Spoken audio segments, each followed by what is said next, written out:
A paz do Senhor. Mais uma vez nós estamos aqui trazendo conteúdo para você das nossas séries de estudos sobre a teologia do Antigo Testamento. E como vocês sabem, nós estamos ainda dentro do material de Shemot ou Êxodo.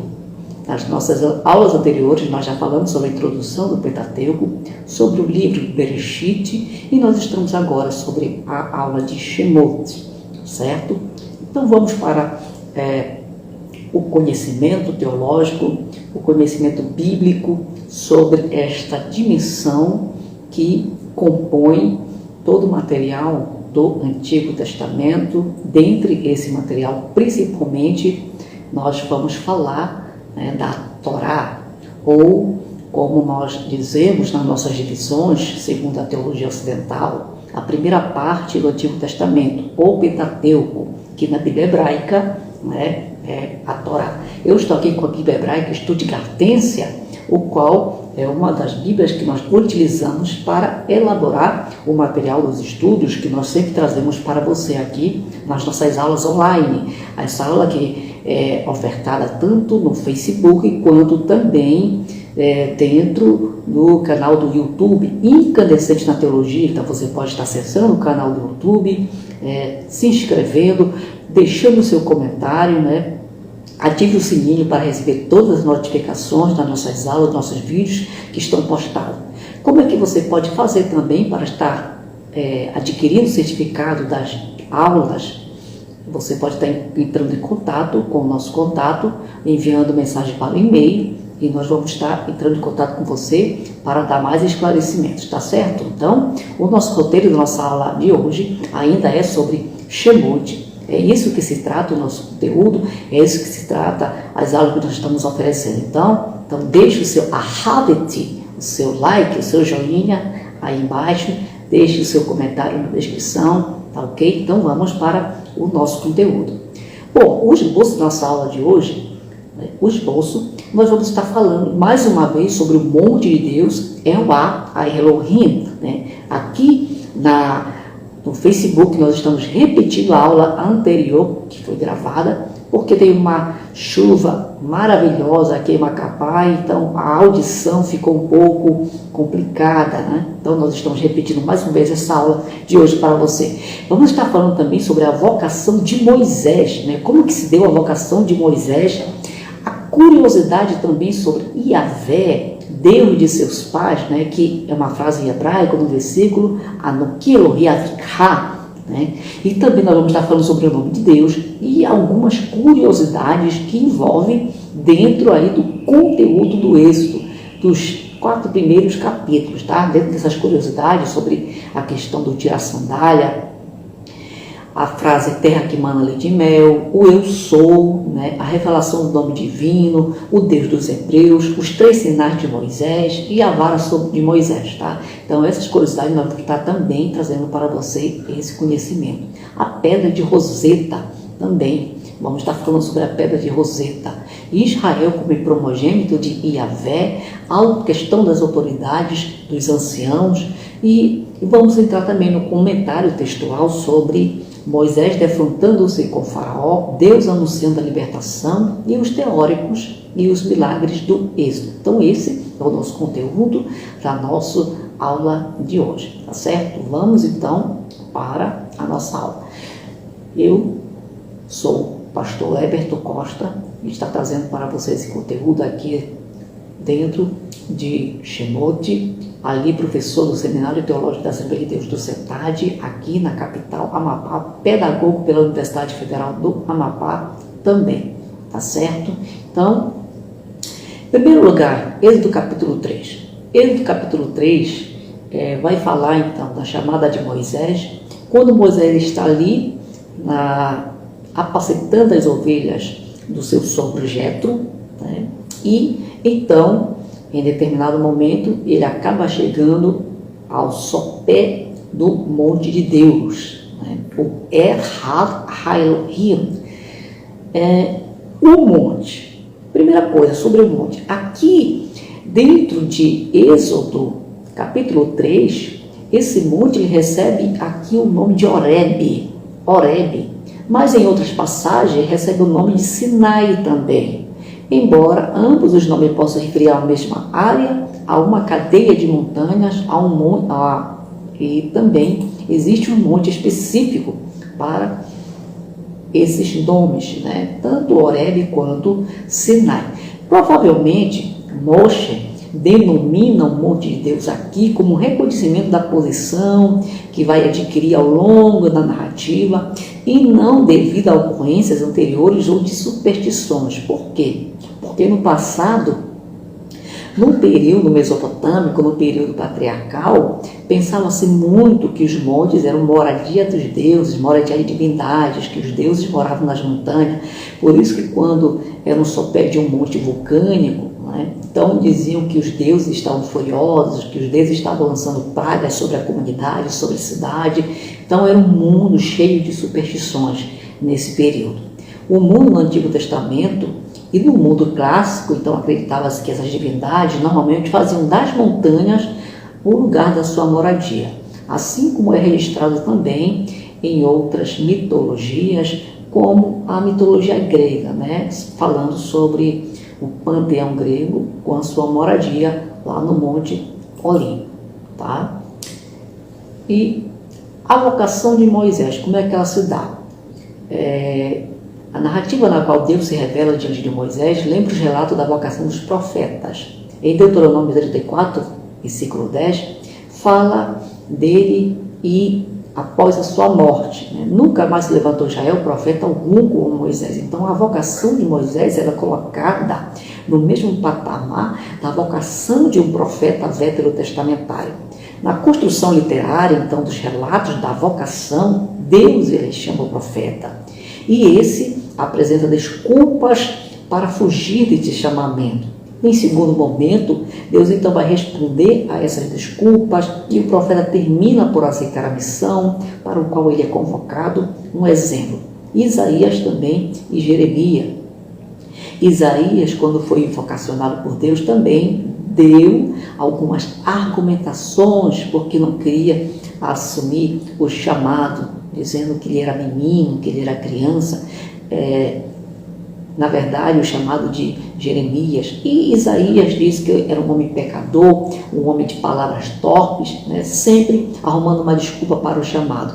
Mas quando Deus chama, Deus ele vai corrigir a pessoa, ele vai trabalhar o caráter da pessoa. Deus trabalhou com Moisés 40 anos no deserto. Então, quando Deus chama Moisés, é porque Moisés está preparado. E mesmo ainda nesse chamamento, Deus ainda vai preparar, vai moldar muito mais ainda o chamado de Moisés, tá certo? Então, sobre a vocação de Moisés, nós temos aqui as objeções de Moisés e a resposta de Deus. Lá no capítulo 3, do versículo 1 a 10, tem a revelação de Deus e o chamamento, então, de Moshe. Né? E do versículo 11 ao versículo 12, qual é a objeção de Moisés na chamada? Senhor, não tem autoridade. A primeira objeção de Moisés. Qual é a resposta de Deus? Eu vou estar com você. Quando Deus te chama, Deus não está perguntando se você está preparado. Deus não está perguntando se você tem autoridade. Deus não está perguntando se você tem eloquência. Quando Deus te chama, é que Deus vai te capacitar para fazer a obra escolhida.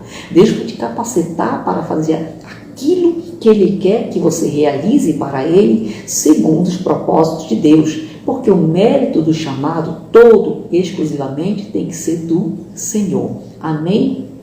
Então, no versículo 13 ao versículo 5, a outra objeção, qual é o teu nome?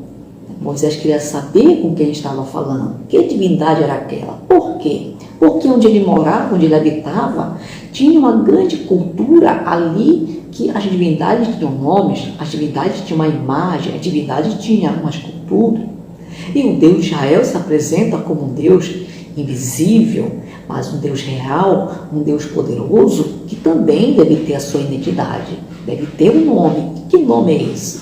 E então ele revela o seu glorioso nome, o seu majestoso nome, o seu nome inigualável, que está registrado lá no versículo 14, no versículo 15, né? O eu sou com as nossas Bíblias em português traduzem o nome da divindade. Eu sou aquele que sou.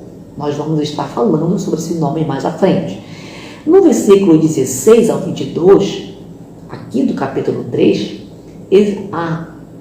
é o momento, então, do projeto da libertação e da posse da terra que Deus revela para Moisés. Tá? Eu vou estar lendo para você aqui os versículos 16 e os versículos, até o versículo 22 de Shemot. Tá certo? Êxodo, capítulo 3, versículo 16 ao 22. Olha que diz aqui os versículos. Vai, ajunta os anciãos de Israel e dize-lhes: o Senhor, o Deus de vossos pais, o Deus de Abraão, o Deus de Isaque e o Deus de Jacó, me apareceu dizendo: em verdade vos tenho visitado e visto o que vos tem sido feito no Egito.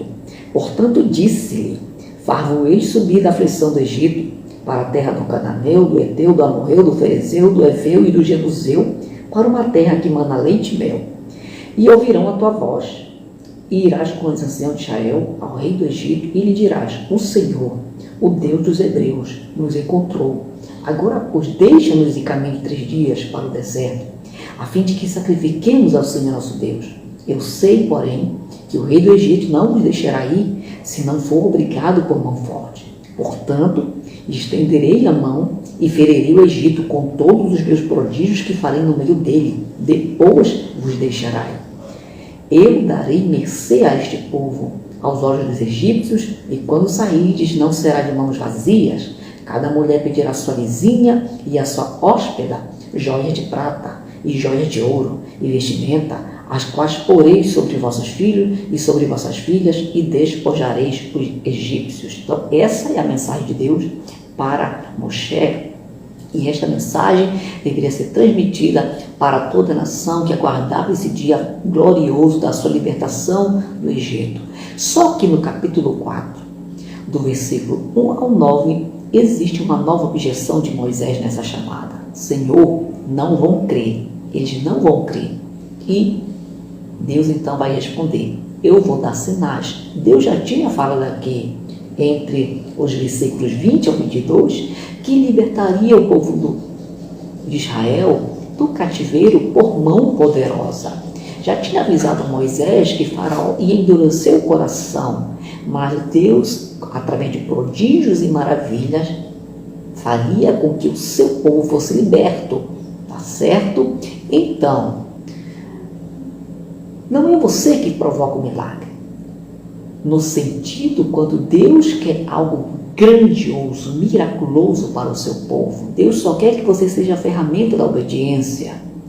Deus só quer que você se coloque na posição para Ele agir usando o que você tem de melhor. Então, quando Deus te chama, quando Deus te vocaciona, o milagre é dele, né? O milagre é do Senhor. Então, somente leve a semente, plante a semente no solo, independentemente de que solo você está plantando. A tua obrigação é ir e fazer a obra. Quem vai dar o crescimento é Deus. Quem vai fazer o milagre acontecer é Deus. Ora, quem vai fazer o milagre da cura é Deus. O milagre da restauração da família é Deus. O milagre da libertação é Deus. Então, no versículo 10 e até o versículo 12, né, tem mais uma objeção de Moisés para Deus. Nunca fui eloquente. Eu te ensinarei o que has de falar. A Bíblia também fala assim: abre tua boca e encherei. É no sentido que você tem que provocar a ação de Deus. Como você provoca a ação de Deus? Agindo na terra. Quando você age em prol da causa do Evangelho, Deus vai reagir no céu com bênçãos sem medidas sobre o teu ministério, sobre a tua casa, sobre a tua família. Mas você tem que entender que tudo é uma escola. E você não vai se preparar e Deus só vai te chamar depois que você está preparado.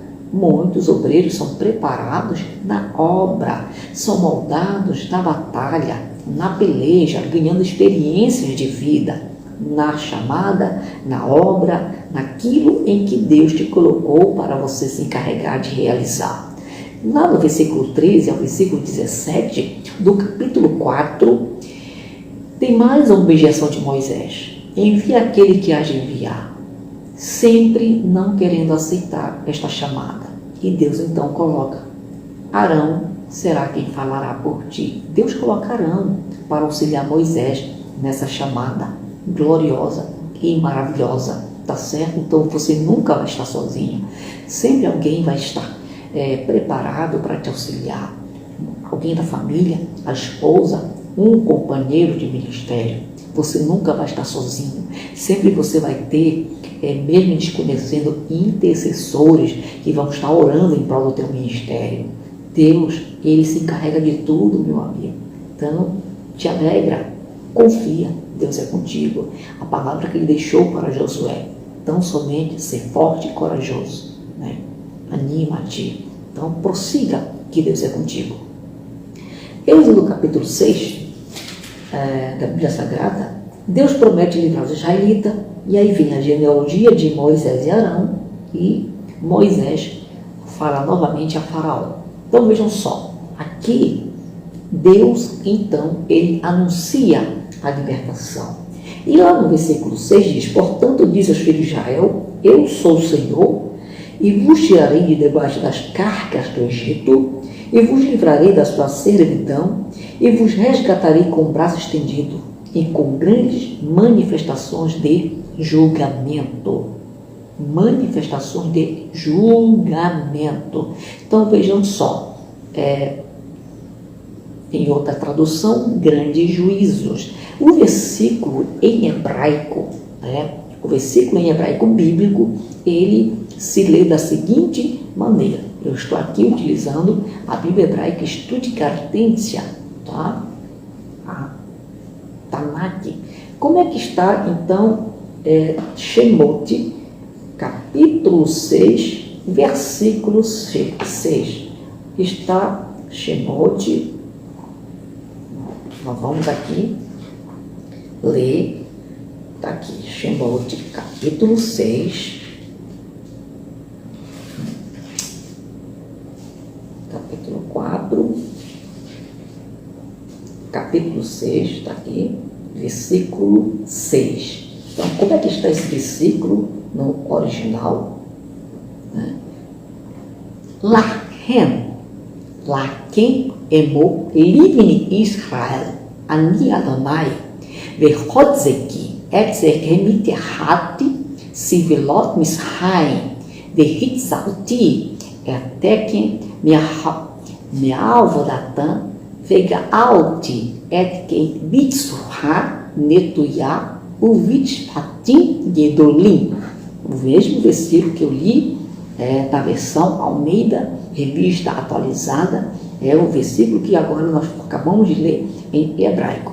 É interessante que no versículo 6 tem uma palavra, que é vegaalti. Vegaalti. Esta palavra vegaalti, em hebraico, que pode significar resgatarei. Quando Deus fala assim: vos livrarei da servidão e vos resgatarei com o braço estendido. Resgatar, aqui nesse sentido da palavra hebraica, significa reclamar, reivindicar os direitos.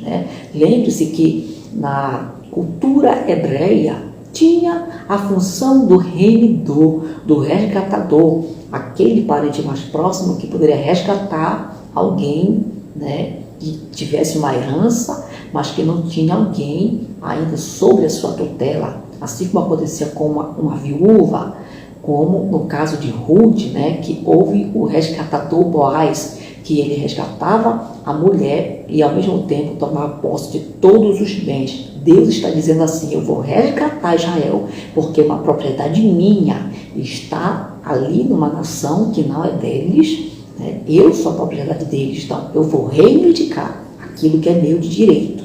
Isso Deus está falando aqui: vou resgatar aquilo que é meu. Amém? Então a igreja da mesma forma vai ser resgatada por Jesus Cristo, porque ela não pertence a este mundo, ela pertence ao reino dos céus. Se você é igreja, te alegra-te, porque um dia vai chegar a hora e o momento que Jesus Cristo vai resgatar a sua igreja da terra. E outra coisa, braço estendido, né? E resgatarei com braço estendido. Merhavotada. Et quem? Então vejam só. Os egípcios estavam acostumados, né, a ouvir falar do braço estendido de Faraó, realizando grandes feitos. Agora o braço estendido, Yahvé iria sobrepujar o braço de Faraó. Aleluia, que maravilha, né? E no capítulo 3, no versículo 6 e versículo 14, nós temos aqui a frase: eu sou o Deus de teu pai. E aí Deus começa a falar, né, a revelação, quem é esse Deus? Deus de teu pai. Na Almeida Revista Atualizada, o versículo está registrado desta forma: disse mais, eu sou o Deus de teu pai, o Deus de Abraão, o Deus de Isaque, o Deus de Jacó. Moisés escondeu o rosto, porque temeu olhar para Deus. Em hebraico, nós podemos ler da seguinte forma: Vayomer Anoki Elohei Avika, Elohei Abraham, Elohei Isaac, Velohei Yaakov, Vayaster Mosh Panavi Ki Hare Mehabit El Ha-Elohim. Então vejam só, Anoki Elohei Avika. Esta frase em hebraico traduz-se por Deus de teu pai. Então, esse aqui é o versículo 6 do capítulo 3. E o versículo 14 do capítulo 3? Na revista atualizada, que eu estou utilizando aqui, diz o seguinte: disse Deus a Moisés, eu sou o que sou. Disse mais, assim dirás aos filhos de Israel, eu sou, me enviou a vós outros. Tá? E na Bíblia hebraica, nós lemos, na Bíblia hebraica Stuttgartensia, Vayomer Elohim El Moshe, Ehyeh Asher Ehyeh, Ehyeh Asher Ehyeh, Vayomer Kotomar Livne Israel, Ehyeh Shelah Hami Alekem. Então vejam só, eu sou o que sou, na tradução portuguesa do nome de Deus, né? Ehyeh Asher Ehyeh. O que é interessante aqui? Vamos estar Anoki Elohei Avika, né? Deus de teu pai, e Ehyeh, né? O outro nome aqui, Ehyeh Asher Ehyeh, eu sou o que sou. Bem, gente, quais são as considerações que nós temos para falar aqui nesse tópico aqui? Primeiro, conhecido por diversos títulos das Escrituras, o Senhor, né, o Deus de Israel, ele tem apenas o nome pessoal. Que nome pessoal é esse? Esse nome, ele é chamado de tetragrammaton em grego, porque é um nome pessoal de Deus que corresponde a 4 consoantes da língua hebraica. 4 consoantes da língua hebraica. Por quê? Porque no hebraico bíblico, na verdade, o hebraico ele não tem vogal. É um idioma que não tem vogal. As vogais, na verdade, são sinais maçoréticos que foram colocados já depois de Cristo, aproximadamente 500 anos depois de Cristo, né? Com os maçoretas, numa forma de ensinar os judeus da diáspora a aprender o idioma hebraico, porque se perdeu o original do idioma ali no cativeiro babilônico, quando o povo falava tão somente o aramaico, né? Para preservar a língua hebraica, os maçoretas, que trabalhavam os manuscritos bíblicos, os livros sagrados, né? Desenvolveram também uma técnica diferenciada para ensinar o hebraico bíblico, a língua materna, para as demais civilizações, tá certo? Para, quando eu digo demais civilizações, outros judeus que moravam em outros países, mas queriam preservar a sua identidade cultural, tá certo? Então, na verdade, né, o nome Yahvé na verdade, se pronuncia, as consoantes são iode, iode, re, vav, re. Iode, re, vav, re. Esse tetragrama, ele não tem pronúncia. Não se tem pronúncia do hebraico deste tetragrama, do nome do Eterno, do Hashem, o nome do Adonai. Não temos como dizer assim, olha, ou a pronúncia é essa correta. Tem-se argumentações da semântica, da exegese, da hermenêutica, baseada na raiz da palavra, a mesma raiz do verbo haitar, o verbo que aparece lá em Êxodo, versículo 2, a terra porém era sem forma e vazia, esse verbo haitar. Então a raiz do verbo, a raiz do verbo revav, ela tem o sentido de existência.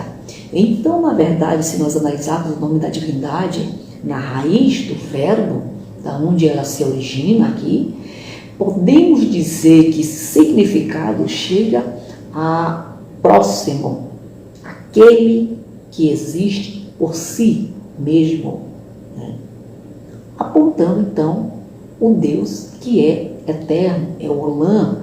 Então, vejam só, o tetragrama, então, ele é composto de 4 letras que não tem pronúncia. Então, em cada aspecto desse nome divino, a sua pronúncia, o significado original é amplamente debatido até hoje no mundo acadêmico, no mundo da teologia bíblica. A pronúncia exata, então, do nome divino, Iud, Rei, Vav, Rei, é desconhecida, porém muitos preferem Yahvé.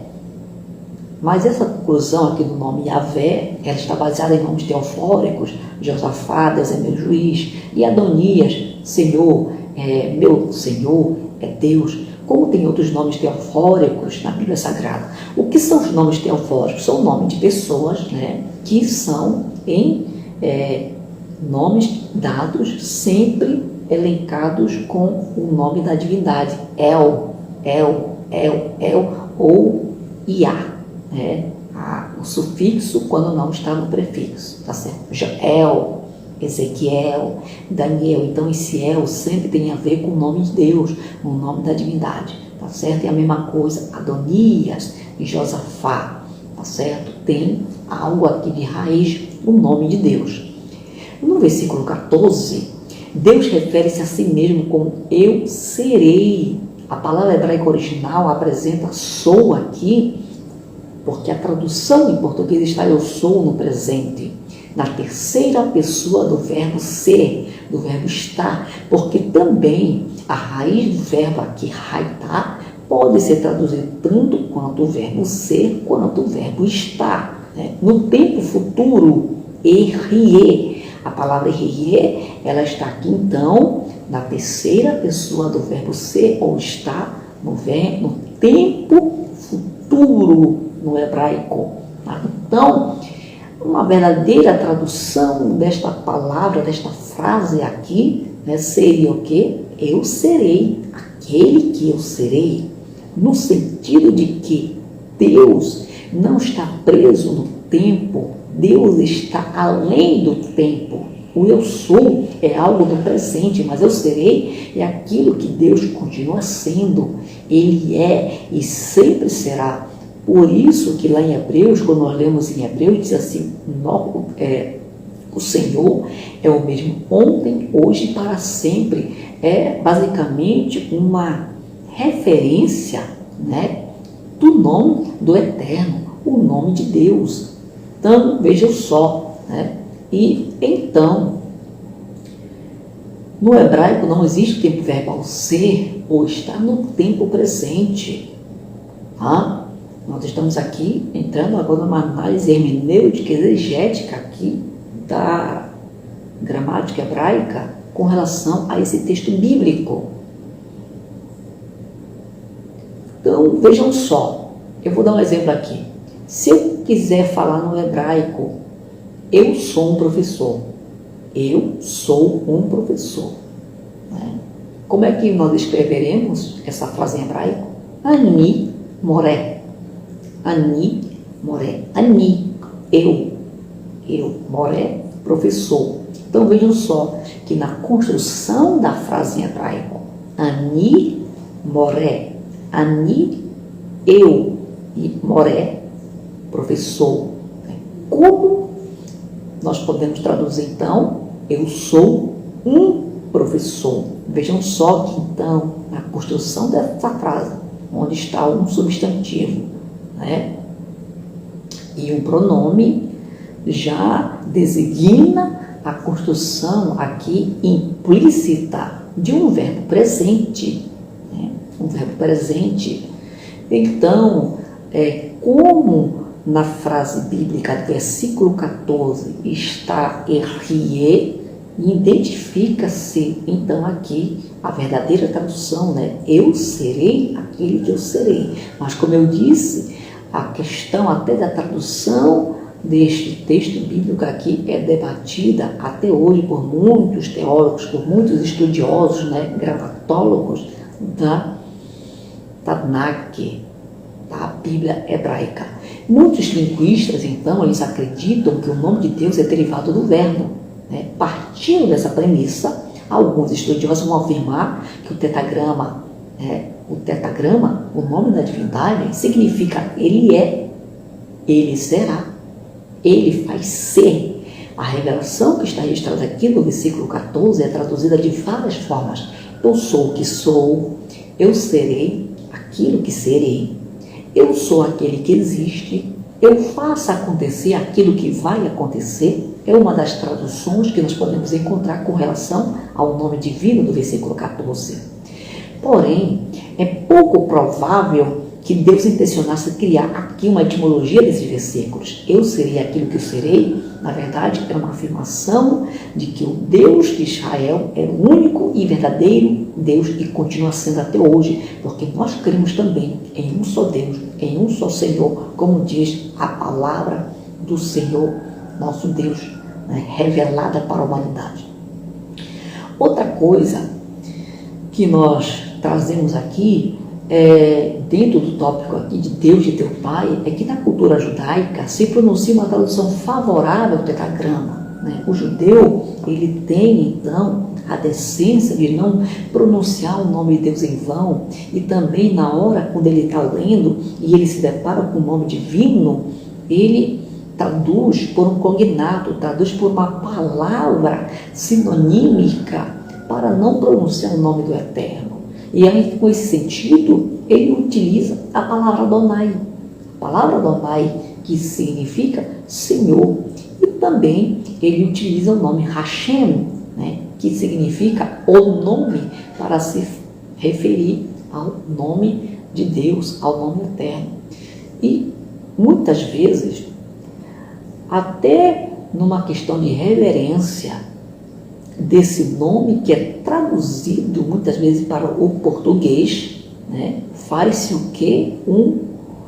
Uma síntese, uma síncope do nome. Nós escrevemos Deus com D, E, U, S.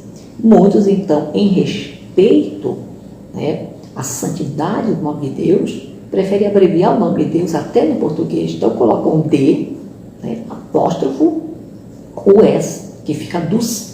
Na verdade, Deus, mas está ali, um apóstrofo. Você verá em muitos textos atuais, modernos, né, quando se refere à divindade, que eles não registram mais o tetragrama. Eles preferem colocar ali simplesmente a letra Re, né, com um apóstrofo. E todo mundo vai saber que ali está se referindo ao nome do Eterno, ao nome de Adonai, ao Hashem, ao Deus de Israel. Então, quando o judeu está diante do nome divino, ele não pronuncia Avé, ele não pronuncia Jeová, ele não pronuncia as 4 letras, né? Ele prefere utilizar essas palavras, Adonai ou Hashem, tá? Então, o tetragrama, ele vai ser abreviado, rei seguido de um apóstrofo, tá certo?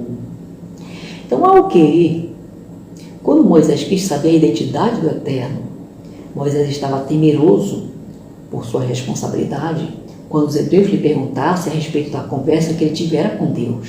Qual é o nome dele? Que está lá no versículo 13. Então a ansiedade de Moisés sugere que os israelitas eram inclinados ao ceticismo e que eles poderiam estar inclinados a rebaixar Yahvé ao mesmo nível dos outros deuses, cada um com um nome distintivo. Então essa era a preocupação de Moisés com relação aos judeus que moravam dentro de uma civilização politeísta, idólatra, que era a cultura egípcia, né, que adorava muitos, dezenas de deuses. O que a Bíblia de Cambridge ela nos traz? O nome expressa a não existência abstrata, mas manifestação ativa de existência. Não o que Deus será em si mesmo, mas o que ele demonstrará de si mesmo aos outros. Ele será para Moisés e se o povo o que ele será. Algo indefinido, mas o que, ao descobrir-se mais completamente o todo de sua natureza, pelas lições da história e ensinamento dos profetas, proverá ser mais do que as palavras podem expressar. Eu serei aquilo que eu serei. Eu não sei o que você quer que Deus seja na tua vida, mas Ele pode ser o tudo na tua vida, né? Deus é o teu preenchimento, Deus é tudo, Deus é a última palavra, Deus é o teu milagre, Deus é a tua solução. Jesus, ele fala, eu sou o caminho, a verdade, a vida, lá no texto do Novo Testamento. E aqui o Deus de Israel está dizendo, Senhor, quem és tu para que eu fale para o povo? Diz para o povo que eu serei aquilo que eu serei o que eles necessitam que eu seja, o abençoador, o libertador, o curador, aquele que está presente, aquele que vê, aquele que é onisciente, aquele que é onipotente, aquele que é onividente. Deus é tudo, amém? Quando nós precisamos dele, ele preenche o vazio da nossa alma. Isso é interessante. Em época tão antiga, quando o período do segundo templo, que se segue ao retorno de Israel, o tetragrama começava a ser considerado tão santo que a sua pronúncia em público passou a ser proibida, né? Quando os leitores então passavam pelo tetragrama registrado nos manuscritos bíblicos, eles começaram a substituir pelo termo Shema, né, que em aramaico significa nome, ou Hashem, né, já é uma pronúncia mais recente, Hashem, que significa o nome em hebraico, e Shema, o nome em aramaico, e também passaram a pronunciar o nome Adonai, do hebraico, meu Senhor, tá certo? Então, seguindo a convenção do judaísmo, que usava a expressão meu Senhor, quando passava pelo nome divino, os tradutores judeus da versão grega, da Septuaginta, traduziram o nome divino, o tetragrama, por Kyrios, né? A palavra Kyrios em grego, que traduz-se por Adonai em hebraico, que em português significa o quê? Senhor. Então, Adonai em hebraico é Kyrios em grego e em português significa Senhor. Olha só. Então, esses nomes foram designados nas traduções para apontar o nome divino, o nome que identifica o Deus de Israel. Essa tradução, a tradição aí do Kyrios, né? Ela foi adotada em várias traduções modernas, nas quais o nome de Deus é traduzido por Senhor em letras maiúsculas. Por isso que quando você estiver lendo a Bíblia e você encontra o nome Senhor em letras maiúsculas, só o nome Senhor em letras maiúsculas, fique então ciente que ali você está diante do tetragrama, traduzido como Adonai em hebraico ou Kyrios em grego, mas refere-se ao nome do Eterno.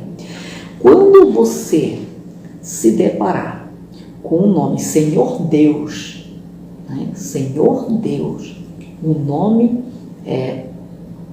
de Deus é formado por duas palavras, né? Um nome composto.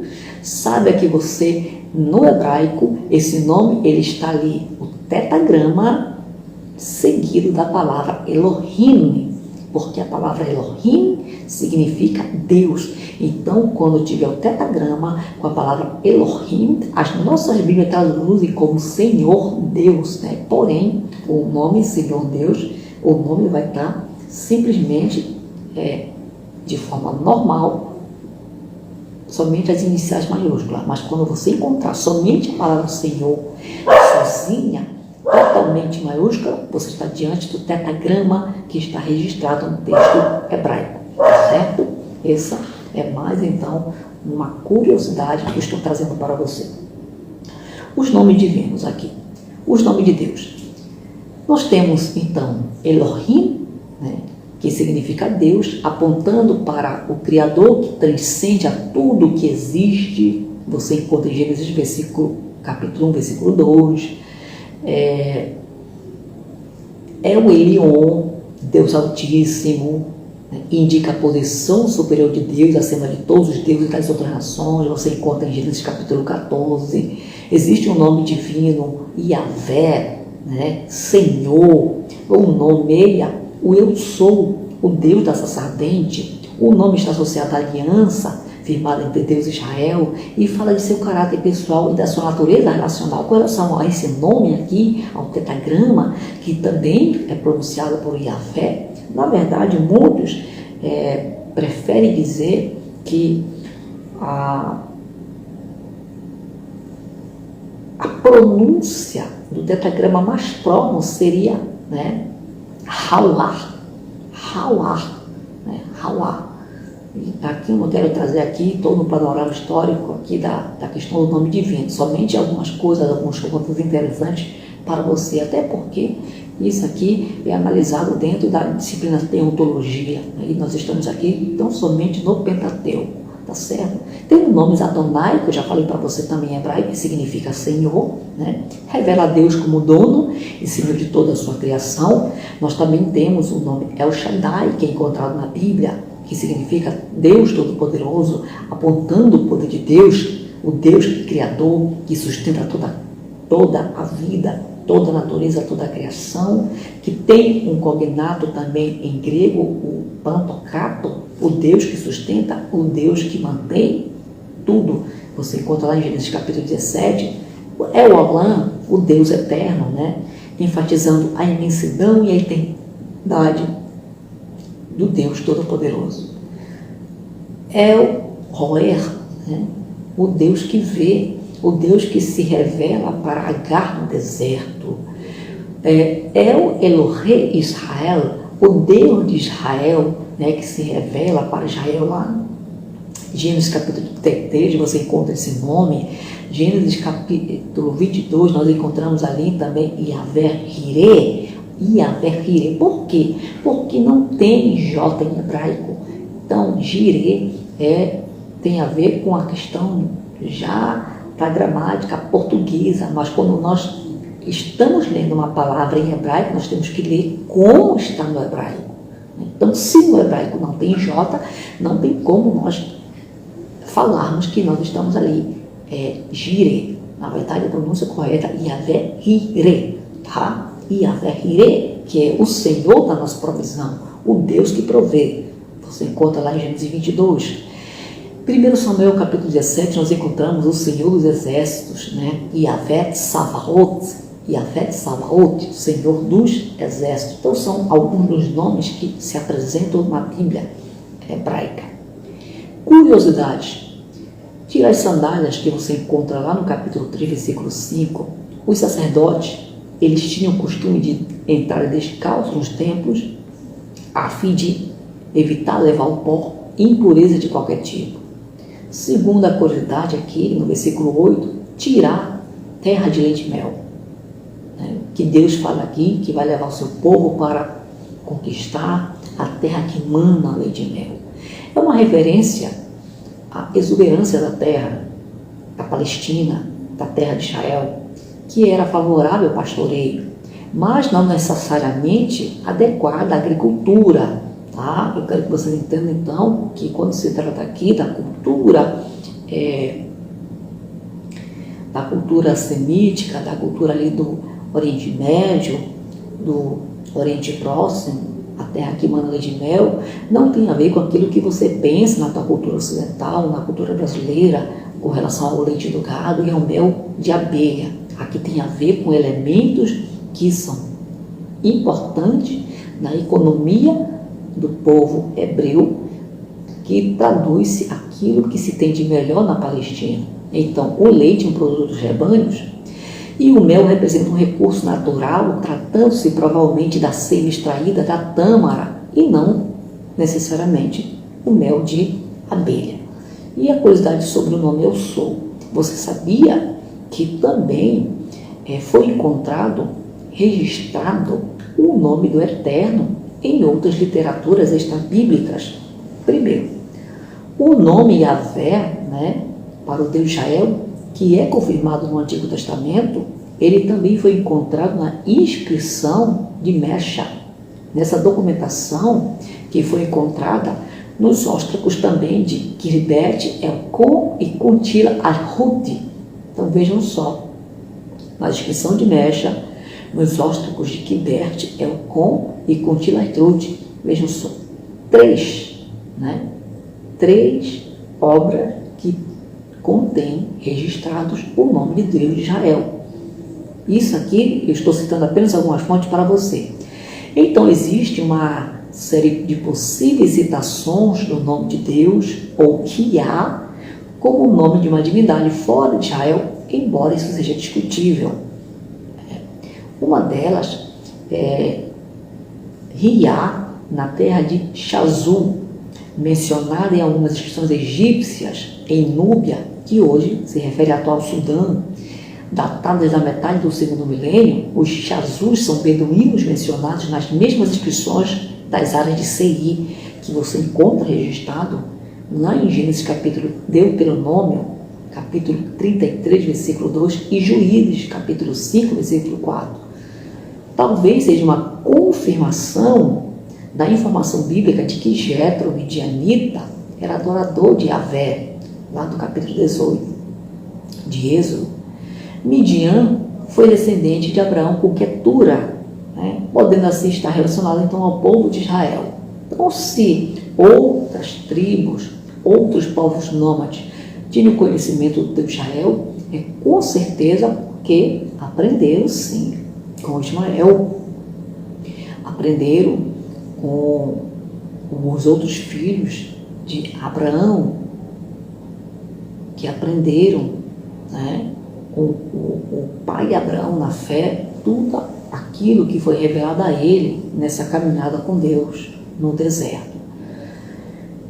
No versículo 15 está assim: disse Deus ainda mais a Moisés: assim dirás aos filhos de Israel: o Senhor, o Deus de vossos pais, o Deus de Abraão, o Deus de Isaac, o Deus de Jacó, me enviou a vós outros, este meu nome eternamente, e assim serei lembrado de geração em geração. Então, a revelação do nome divino. No mundo antigo, acreditava-se que os nomes estivessem intimamente relacionados à essência da pessoa.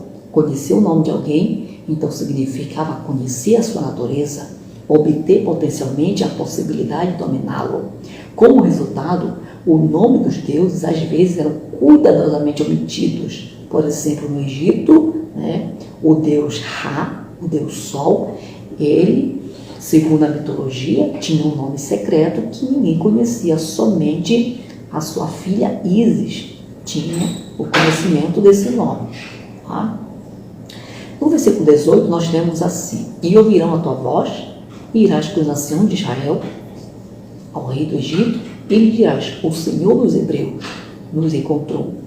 Agora, pois, deixa-nos ir, caminhar 3 dias para o deserto, a fim de que sacrifiquemos ao Senhor nosso Deus. Então, veja só, Deus dos Hebreus, Yahvé Elohei Ha-Ivrim, ou Adonai Hashem Elohei Ha-Ivrim, Deus dos Hebreus.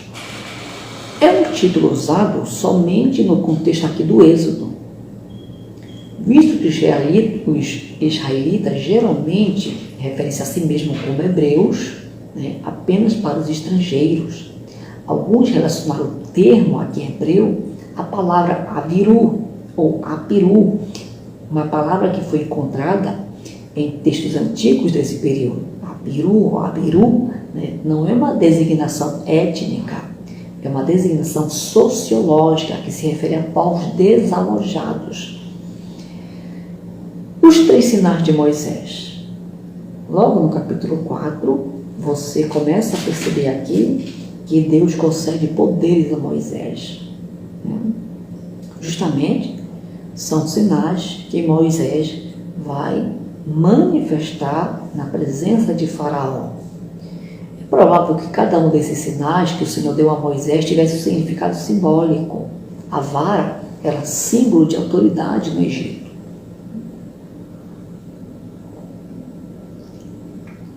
O Faraó, ele era representado então pela figura da serpente, o Uraels.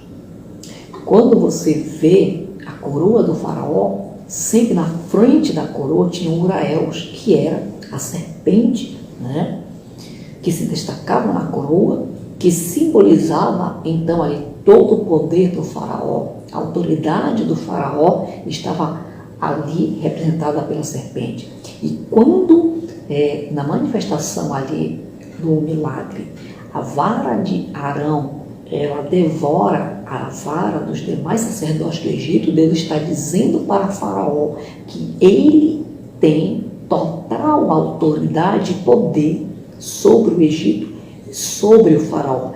Quer dizer, então, que a autoridade do Faraó, ela estava totalmente nas mãos de Deus, segundo o relato, né, implícito aqui nessa demonstração de poder. No segundo sinal, que foi da mão transformar, ficar leprosa, na verdade, né, a mão de Moisés, esse termo, na verdade, aqui, que é registrado no hebraico, para lepra, é usado para descrever várias doenças de pele de menor gravidade do que a hanseníase. Na Bíblia, quando essa doença é infligida a uma pessoa, é sinal de castigo por ubris, né? Ou seja, quando alguém presunçosamente atribui a si um papel divino. Você vê lá em Números, capítulo 12, 2 Reis, capítulo 5, 2 Crônicas, capítulo 26, registrado acontecimentos de pessoas que, quando levaram para si a arrogância, a presunção do que estava acontecendo era por causa deles. Deus então feriu com a lepra, demonstrando assim a intenção de Deus punir a Faraó. Deus estava falando: você tem a presunção de achar que é Deus na terra do Egito e sobre todos os povos? Eu vou te mostrar que o verdadeiro Deus sou eu, e vou infligir a terra do Egito com as 10 pragas, para ensinar a Faraó quem realmente dominava o mundo. Então a doença, ela implicava no afastamento da presença de Deus, uma vez que a pessoa infectada tornava-se impuro. Esse é o aspecto da lepra na cultura hebreia. O terceiro sinal que nós podemos ver aqui foi a transformação de água em sangue, que também os sacerdotes do Egito, com os seus feitiços, também realizaram essa proeza. Demonstra que Deus era quem controlava a prosperidade do Egito, que dependia totalmente das águas do Nilo. E a vara de Moisés, o que ela traz de significado também? Ela torna-se um símbolo de poder de Deus e da sua presença com Moisés, né? A vara, então, ela não possui aqui nenhuma semelhança com os instrumentos de magia, pelo fato de Moisés nunca fazer dela uso através de encantamentos ou de palavras mágicas. Moisés utilizava a vara tão somente quando Deus designava alguma coisa, quando Deus ordenava que Moisés fizesse e utilizasse a vara, né? Ela não é um objeto de manipular a Deus, exceto um incidente feliz que aconteceu lá em Números 20, quando Deus ordenou que Moisés tocasse, falasse a pedra, e Moisés feriu a rocha, né? Moisés não tem controle sobre essa vara. Ele apenas a utiliza da forma correta, conforme instruído por Deus. Esse, então, é o aspecto da vara. Temos, então, a pedra de Roseta. A pedra de Roseta ela foi encontrada em 1799. Os soldados de Napoleão descobriram uma pedra inscrita, perto da cidade de Roseta, no delta do Nilo, conhecida como Pedra de Roseta. É uma estéia que ajudou a resolver o mistério do sistema escrito egípcio, conhecida como hierógrafo. Qual é a curiosidade da Pedra de Roseta, então? Vejam só, ela originalmente foi descrita como uma homenagem a Ptolomeu IV, é o que está registrado nela. Ptolomeu IV Epifânio, que governou ali a Palestina por volta de 203 a 181 a.C., no período interbíblico. Então, a Pedra de Roseta, gente, ela está dividida em 3 seções denominadas registro. O que é interessante que estes registros, eles estão ali em 3 idiomas diferentes. Eles foram escritos em hieróglifos egípcios, foram escritos em demótico e foram escritos em grego. Tá? Então, foi por volta da sua descoberta, a parte de baixo, em grego, ela podia ser lida quando ela foi descoberta. Porém, ainda não sabiam-se ler os hieróglifos.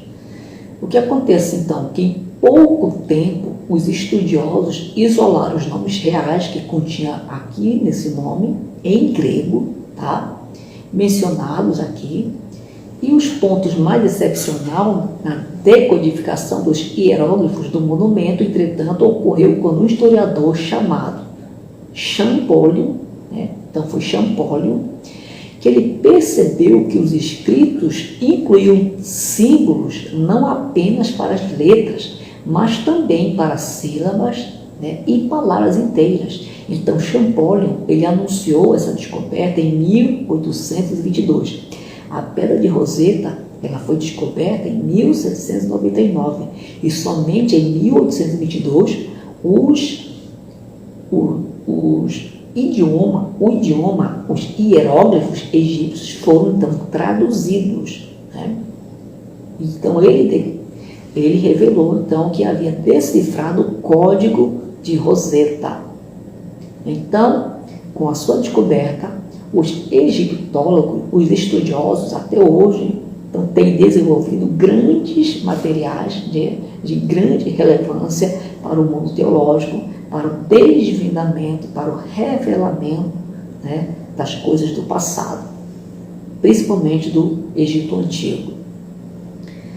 Capítulo 4, versículo 22 de Shemot, de Êxodo, diz o seguinte: o versículo: dirás a Faraó, assim diz o Senhor, Israel é meu filho, meu primogênito. Israel, primogênito de Iavé. Aqui o versículo, ele coloca engenhosamente a questão da ameaça ao primogênito, o primeiro filho de Deus. Vejam só. É interessante, gente, que nós podemos ver então que Deus ameaça o primogênito do faraó. Tu está ameaçando o meu primogênito, eu vou ameaçar o teu primogênito. O primogênito de Deus está sendo ameaçado. O primeiro filho do faraó vai ser ameaçado. O primeiro filho de Moisés foi ameaçado. Então vejam só, Israel é o primogênito de Deus, por ser a primeira nação a iniciar um relacionamento com ele. E lá no versículo 29, diz assim: então se foram Moisés e Arão e ajuntaram todos os anciãos dos filhos de Israel. Esses anciãos aqui referem-se às autoridades, os líderes tribais. Os líderes divididos por famílias, as pessoas mais ilustres, que representavam um clã, foram chamados ali para atuarem numa assembleia governante juntamente com Moisés, e esses líderes, essas autoridades delegadas, supervisionavam a liderança de uma aldeia ou de uma comunidade. Nesse contexto aqui, os anciãos reconhecem a legitimidade do papel e da missão de Moisés, confirmando sua autoridade como líder de Deus. E a partir então do versículo 5, você vê Moisés se apresentando a Faraó. Moisés e Arão diante de Faraó, confrontando o Faraó. E é interessante que na primeira conversa de Moisés com o faraó, ele pede que Faraó libere o povo de Israel para cultuar ao Senhor, realizando a festa da Páscoa no deserto, que vai do versículo 1 até o versículo 5. Sobre as festas, é interessante nós falarmos aqui que as festas no mundo antigo, elas eram relacionadas ao ciclo da natureza, no ano novo ou nas festas da fertilidade. Também elas eram relacionadas a eventos mitológicos, no sentido de uma entronização ou vitória da divindade sobre o caos. Elas eram relacionadas em eventos agrícolas, no propósito da colheita, e elas eram relacionadas também nos memoriais históricos, com uma dedicação, ou libertações. Então, era costume celebrar alguns feitos da divindade, procurando com isso perpetuar a ação da mesma em favor deles. Muitas vezes, esses elementos apareciam misturados numa única festa. Geralmente as festas elas eram celebradas no lugar sagrado, o que exigia muitas vezes que se fizessem peregrinações até o local. Por isso, com o conhecimento da cultura da época, o Senhor inculca na mente de Moisés e fala a ele, vai dizer para Faraó que eu quero ser adorado no monte que eu separei, onde eu vou habitar, e eu quero esse povo lá, para celebrar para mim, para sacrificar para mim, para observar a Páscoa e me adorar. Era algo que era conhecido da cultura da época e o faraó sabia muito bem do que se tratava. E no capítulo 6, versículo 6, que já foi lido aqui esse versículo para vocês, portanto, diz aos filhos de Israel, eu sou o Senhor, e vos tirarei de debaixo das cargas dos egípcios, e vos livrarei da servidão, e vos resgatarei com braço estendido e com grandes juízos. Deus anunciando a libertação. Laquem, Emor livre Israel Adonai, Vehotzeti, et quem hag sivilot Misraim, Vehitzalti, et quem me avodatam vegaut, et quem bistroa netuyá, o Vitfatim Gedolim. Então, nós já vimos aí que Deus anunciando a resgate, braço estendido aqui. Deus sempre confirmando o seu projeto, o seu propósito para com Israel. Amém? E os teóricos que falam sobre os milagres do Êxodo?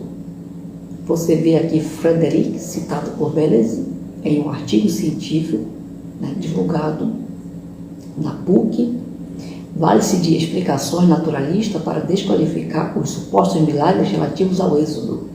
Frederick, então, olha o que ele fala. Quanto aos prodígios, provavelmente são uma extrapolação do redator do livro do Êxodo para confirmar o poder de Yahvé.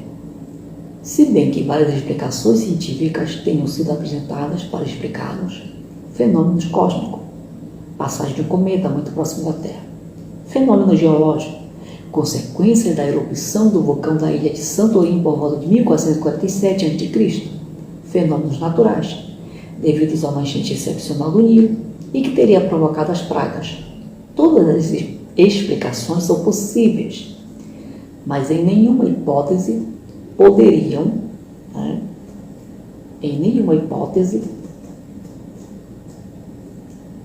nós estamos aqui falando sobre os teóricos, e eles estão aqui comentando que sobre nenhuma hipótese poderia ter servido para castigar Faraó, porque estes fenômenos teriam sido interpretados de outra forma pelos egípcios.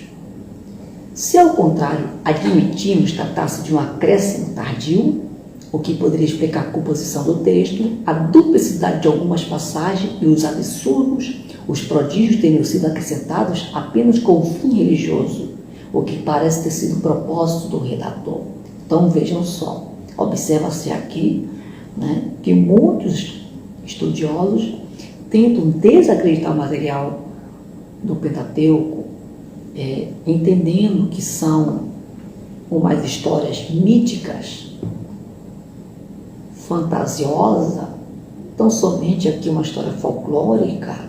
Muitos não querem acreditar nos milagres, entendendo aqui que é um absurdo você entender que o povo foi liberto com mão poderosa no Egito, porque esses acontecimentos deveriam estar registrados em anais da história antiga, do mundo antigo, porque até o presente momento muitos achados arqueológicos ainda não confirmaram tudo que está registrado na Bíblia, mas isso não quer dizer que a Bíblia mente ou que a Bíblia não tem veracidade, que a Bíblia não é verdadeira. Nós cremos que a palavra do Senhor ela é inerrante, ela não contém erros, tá certo? Então, ficamos aqui na nossa aula, nós vamos encerrar a nossa aula neste momento e eu convido você amanhã. Amanhã nós vamos estar novamente trazendo para você aqui mais conteúdo, para você aprender da palavra do Senhor Jesus. Vamos estar falando sobre as pragas do Egito, comentando sobre cada uma delas, dando continuidade à teologia do Antigo Testamento, nesse comentário histórico, cultural, arqueológico, hermenêutico, exegético, dentro do material hebraico da Tanakh, dentro do livro de Shemot, ou Êxodo, em grego, tá certo? Fica com Deus, fica da bênção, na paz do Senhor Jesus e muito obrigado.